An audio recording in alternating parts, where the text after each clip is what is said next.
So I'm going to give an example here of how to use the recommended allowable deflection limit table. This is table 8.1 in the textbook.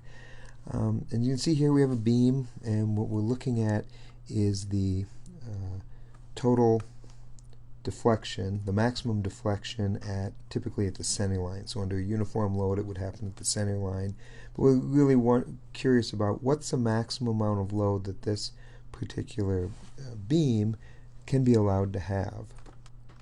So you can see in this table here it depends on the classification or the use of the building. Typically we're looking at floor beams under ordinary usage. Here's what we define as ordinary usage.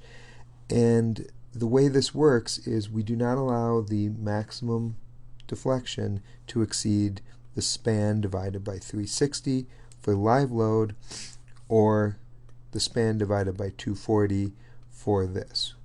And that would be the total load. So dead load plus live load. So we have two different cases, and we have to look at both of them independently. So let's do a quick example here.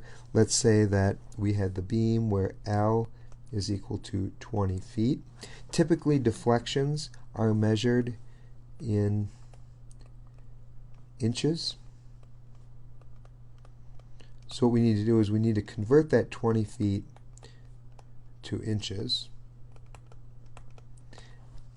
And then when we're looking at just the live load, so the deflection produced by live load, we use L over 360, and the deflection used for dead load plus live load, or total load, of L over 240.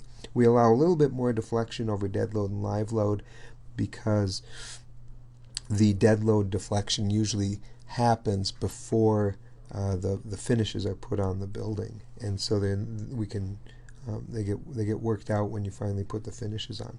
So real quick example here, if L equals 20, then the maximum live load deflection, or delta live load max allowable, is equal to L over 360, which is equal to 20 feet times 12 inches per foot divided by 360, or 0.667 inches. The delta total max allow is L over 240. In this case it's 20 feet times 12 inches divided by 1 foot over 240, and that gives us 1 inch. So for a typical floor beam, or for a commercial roof with plaster, those are our limits. If it's a roof that does not have plaster on it, so we could allow a little bit more deflection, we would have these other limits up here. That's it.